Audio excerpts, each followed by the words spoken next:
Can you do a little Ironhide? Ah, gee whiz, Prime.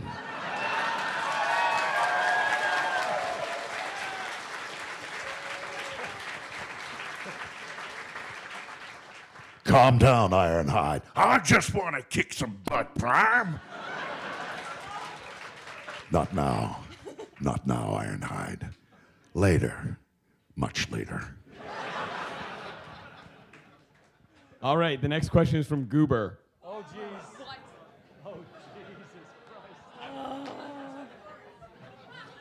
Goober? Where's Colin? Why can't you agree to that one? Would you like a glass of water? Okay, sure thing. Goober, behave. Pace yourself, babe. I'll be good. Hi. Hi, Peter. How you doing? Very well, thank you. Awesome. Okay. My question for you is, how did you feel about the decision to kill off Optimus Prime in the 1986 Transformers animated movie? Were you quite attached to the character at that time? And were you involved in the decision, I guess part two, were you involved in the decision to resurrect the character in season 3 and 4? The latter part of the question, no, I had nothing to do with the decision to bring Prime back. Let's go to the front of the story, though. What was the front of the story?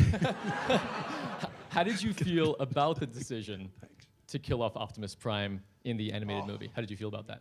I hated it. I really did. You know, it was really something that I was counting on. You know, I was getting my life back together, and you know, I did them for 2 years, and in that 2 years, I had so much fun.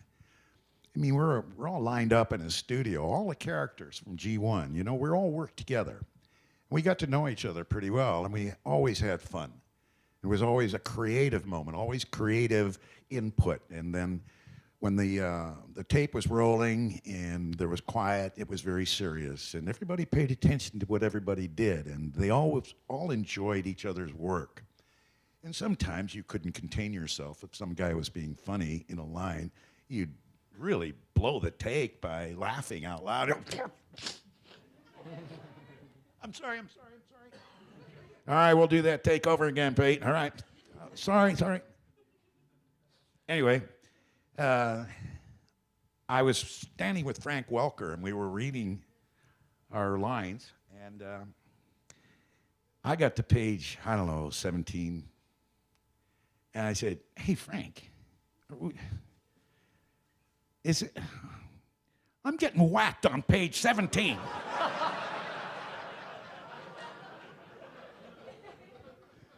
Wait a minute. I'm not coming back.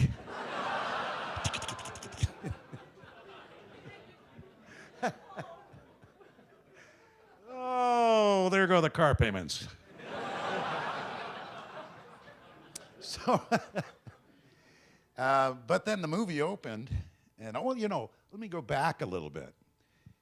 When I said, okay, you know, we've got Orson Welles here, we've got all these great actors and all this stuff, and I said, if I'm going to die, I'm going to do it. I'm going to be the best acting dying guy in the world, you know. That's it. If I'm going out, I'm going to go out big. So I just, as a studied actor, knowing that less is more, and having seen some pretty terrible death scenes in my career, I just did it, and he says, that's my swan song, and I'm out of here. And then, of course, the movie, as I learned many years later, that the movie was not a success, and kids were leaving the theater and hiding in their closets, I heard, under their beds, wouldn't come out. Parents got really upset. They made some noise, and the studios of whoever it was, they said, you've got to bring him back. Which I didn't find out 15 years, later I found out. But evidently that's what happened. So I said, wow, why wouldn't I know? Why wouldn't they tell you? But back in those days, you didn't have the internet. And fan mail. Never got any. So how did you know? There was no way to gauge it. So, but anyway, they brought me back for 2 more shows, 2 or 3, to tell the kids that Optimus Prime was alive and well and no longer living in poverty. Thank you.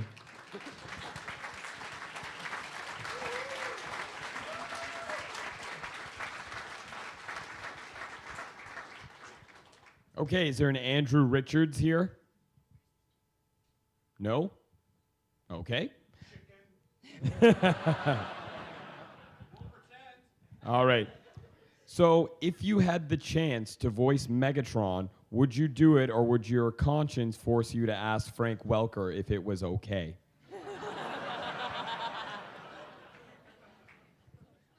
Well, there's a long explanation to this that goes into my career, not based upon the Transformers, but I'll give you an example. There was an actor that was alive, and I thought, because I thought he was dead because I was auditioning for him, his character, his role that he created in a long playing album. For anybody can remember that, you know what LPs are, long playing albums. Good. Anyway, all right. And so here I am, and I'm singing this character, and I'm talking like him. I'm doing stuff like, and all that stuff, you know, good. Anyway, so the producers and directors, they go outside the studio. I'm sitting there with the engineer, and I just squat onto the engineer table, and I say, when did such and such die? He says, oh, he's not dead. I said, what? No. They just didn't want to pay him the money, so they're bringing you in. I went, I walked out.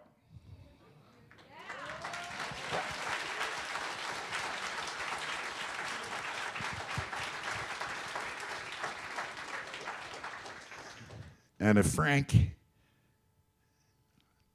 was to be replaced and they wanted me to do his character, I'd tell them to themselves.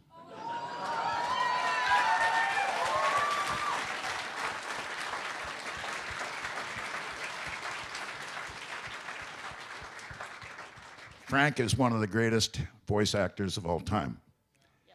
I call him the King. And we're very good friends. I ride horses, he flies planes. Frank and I will be in San Antonio, Texas in a few weeks, working for the first time together. No, not the first time together, but in a convention. I'm looking forward to it.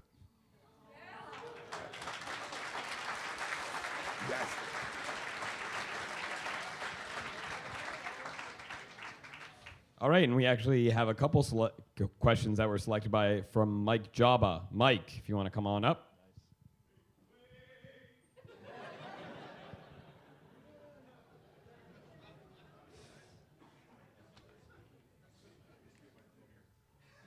Microphones can move. On their own? Yes. All right. Okay, I guess just the ones that are highlighted? Okay. After a career full of more action-oriented roles, what was it like to take up the role of Eeyore with the Disney company? Relief. I mean, Eeyore, well, I auditioned for Eeyore. There had only been one Eeyore before, and he was a cowboy. And he talked like, my name is Eeyore. Thanks for noticing me. And it was a little too gruff. And I decided, okay, if I'm going to put my signature on this, he was gone, and God bless him. And I said, okay, instead of going like this, my name is Eeyore, I said, hello, my name is Eeyore. Thanks for noticing me. And I got the job. I did them for 17 years. And, but I'm not doing them anymore, and that's a decision made by the company that does, I can't remember. Anyway. Thank you. And the second question I had was The Predator. Your credit is as special vocalizations by Peter Cullen. How did that happen, and what was that like to do? I had just done 11 reels of King Kong and all that stuff. And I was starting to cough up blood. And yeah, well, we call those blood throats.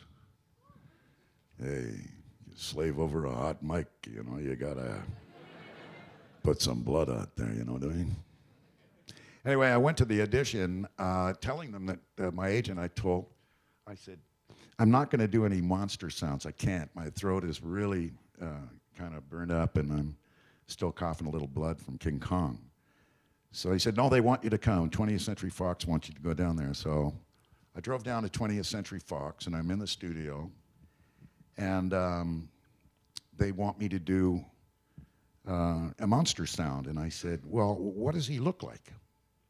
He said, well, we can't show you. I said, well, if I can't see the character, I don't know what I'm going to do. I mean, I have to have something to relate to, put myself inside it. He said, I insisted. He said, well, there's no point in me being here. So they showed me a silver streak. Goes across the thing. And I went, that doesn't help. So they said, okay. They disappeared for a while. And I'm in a big, big sound stage where they have done hundreds of great, great movies at 20th Century Fox. You know, you can all, the big old leather chairs behind me, and I could smell the Spencer Tracys and the Katharine Hepburns and the Humphrey Bogarts, and it was very, very intense for me.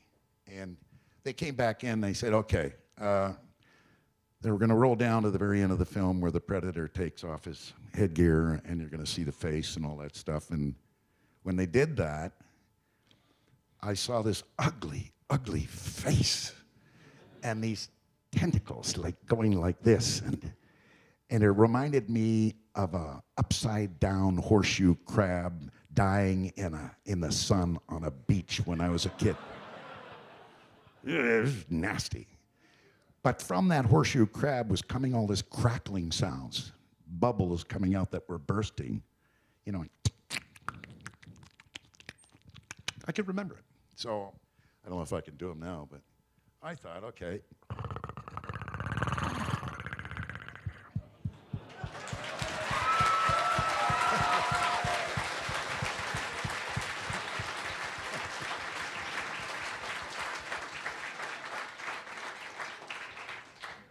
But the voice director couldn't hear what I was doing. So, but I told the sound guys, it's a big, big, big boom mic, the pencil. And when they record in a soundstage, that microphone can be right up there and they can hear everything. But how are they going to hear that? So I said, could you bring the boom down? Could you bring it down, please? I said, it's here. I said, further, further, further, further. So I got it there, and I said, and the director behind me cannot hear what I'm doing. He can't hear it. And he's throwing the paper down the desk. What is going on here? Like this. And then about 10 seconds later, come up here. Come up here. You got to hear this. You got to hear this. And he's up the back staircase, and he's gone up, and you hear the slam. Then about 5 minutes later,